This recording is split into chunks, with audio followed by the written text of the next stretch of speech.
नमस्कार दोस्तों आज ऐतिहासिक और पौराणिक महत्व की जगह पर मैं खड़ा हुआ हूँ।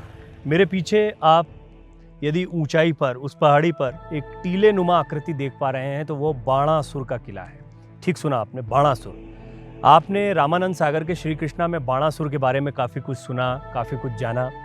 बाणासुर जो कि कंस का मित्र रहा और बाणासुर जिसके बारे में पौराणिक गाथाओं में काफ़ी सारी चीज़ें आपको जानने सुनने को मिलेगी, लेकिन उन्हीं बाणासुर का किला आज भी मौजूद है और बाकायदा इसकी कई ऐतिहासिकता है, इसकी पौराणिकता है और साथ ही साथ ये मान्यता भी है कि वहाँ पर आज भी एक ऐसा शिवालय मौजूद है जहाँ बाणासुर आकर पूजा अर्चना करता है या वहाँ पर पुष्प चढ़ा कर जाता है।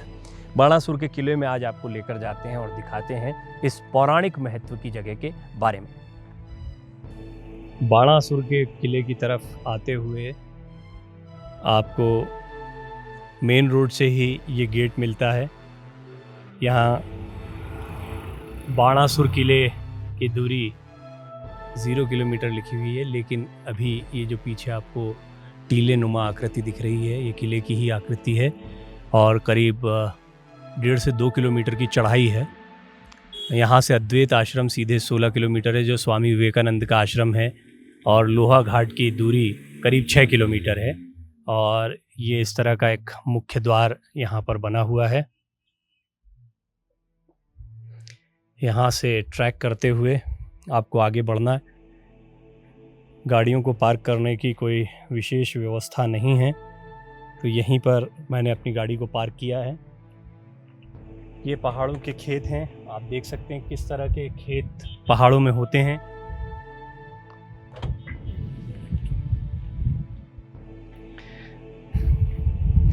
और यहाँ से इस ट्रैकिंग की शुरुआत होती है। करीब 2 किलोमीटर लंबा ये रास्ता है और 2 किलोमीटर पहाड़ों में काफ़ी लंबा रास्ता या लंबी दूरी होती है। तो अब आगे बाणासुर के किले पर पहुंचकर आपको इसके बारे में जानकारी दी जाएगी। ये एक ऐतिहासिक महत्व की जगह है और इसका पौराणिक महत्व भी है।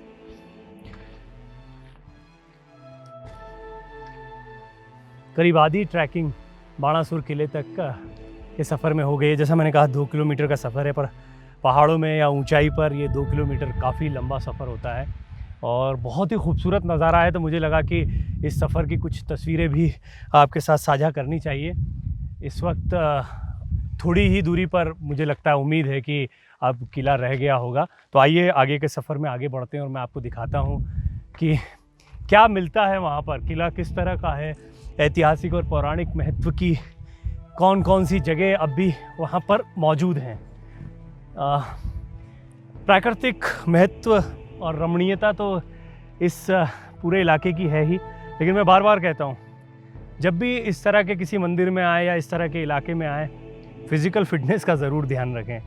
और दिल्ली मुंबई में रहने वाले लोग जो पर्यटन के व्लॉग्स को पसंद करते हैं वो अचानक से बोरिया बिस्तर बांध कर ना आ जाएं, अपना बीपी, हाइपरटेंशन ये सब कंट्रोल करके आएँ। आइए आगे बढ़ते हैं, काफ़ी मेहनत लग रही है। अगर मैं आपको कहूं कि जिस जगह पर मैं मौजूद हूं वो द्वापर युग की निशानियां अपने साथ समेटे हुए हैं। द्वापर युग यानी भगवान कृष्ण का युग। जी हाँ, कृष्ण कंस का युद्ध सभी को पता है और कंस का मित्र बाणासुर। बाणासुर का किला आज भी यहाँ पर मौजूद है, लेकिन ऐतिहासिक, पौराणिक और पुरातत्व महत्व की इस जगह के हाल कितने बुरे हैं ये यहाँ के साइन बोर्ड दिखा रहे हैं, जो कि पूरी तरह जर्जर अवस्था में हैं। और कुछ यही हाल यहाँ की सीढ़ियों का भी है। यहीं सीढ़ियों से आगे बढ़कर बाणासुर का वो किला आएगा जिस ओर मैं आपको ले जा रहा हूँ। आसपास का दृश्य भी अगर आप देखें तो काफ़ी टूट फूट यहाँ पर दिखाई पड़ती है। मैं आगे को जाता हूँ और आपको किले में किस तरह का माहौल है, किस तरह के हालात बने हुए हैं। यहाँ के हालात तो बहुत अच्छे दिखाई नहीं देते।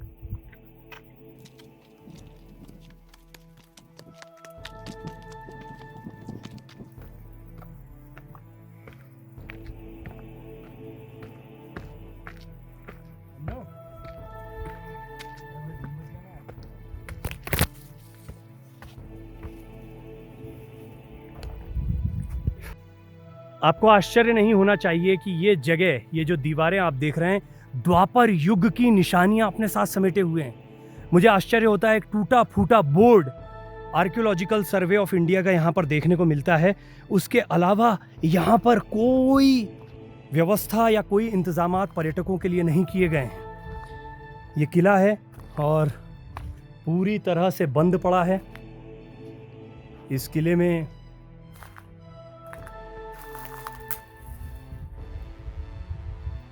एक समय रहा जब कंस, बाणासुर या उस युग के कई लोगों का आना हुआ।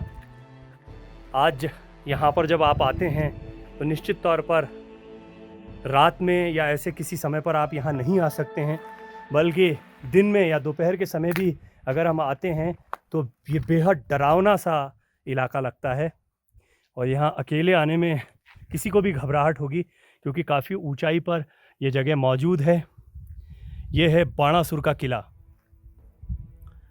जी हाँ, वही बाणासुर जिसके बारे में आपने श्री कृष्णा में काफ़ी कुछ देखा, या जो लोग भागवत को पढ़ते हैं वो इसके बारे में जानते हैं। अब मैं आपको दिखाने जा रहा हूँ वो सुरंग जिसके भीतर जाकर भगवान शिव का एक मंदिर भी मौजूद है, लेकिन यहाँ पर जाना किसी के लिए भी संभव नहीं है।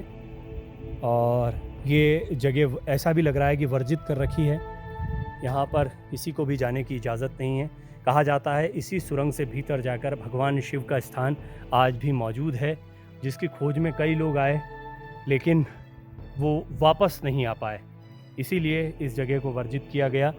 लेकिन यहाँ पर कोई इंतज़ामात नहीं है। यहाँ पर पर्यटक अगर आएँ और पर्यटकों के आने के लिए अच्छी व्यवस्था की जाए, इस जगह के बारे में जानकारी दी जाए, तो भी ये बहुत महत्व की जगह हो सकती है।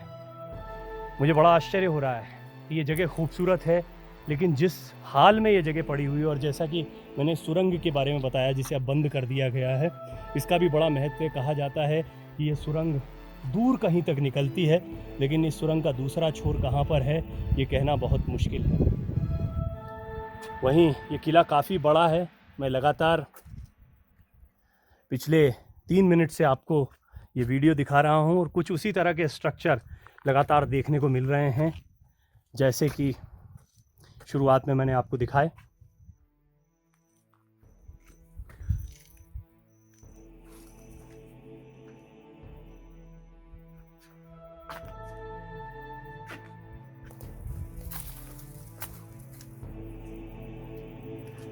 मैं आपको ये भी बताना चाहूँगा कि यहाँ पे जंगली जानवरों का डर भी है, ख़ास तौर पर सांपों का, क्योंकि ये जंगली झाड़ियों से घिरा हुआ पूरा इलाका है। बहुत आश्चर्यजनक रूप से इस जगह को मैं देख रहा हूँ, क्योंकि ये पुरातत्व महत्व की जगह है और इस जगह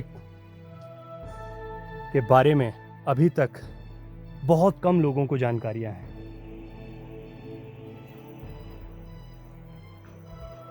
अब मैं एक ऐसे पॉइंट पर जा रहा हूँ जहाँ से आपको ये किला भी पूरी तरह से दिखाई दे और साथ ही साथ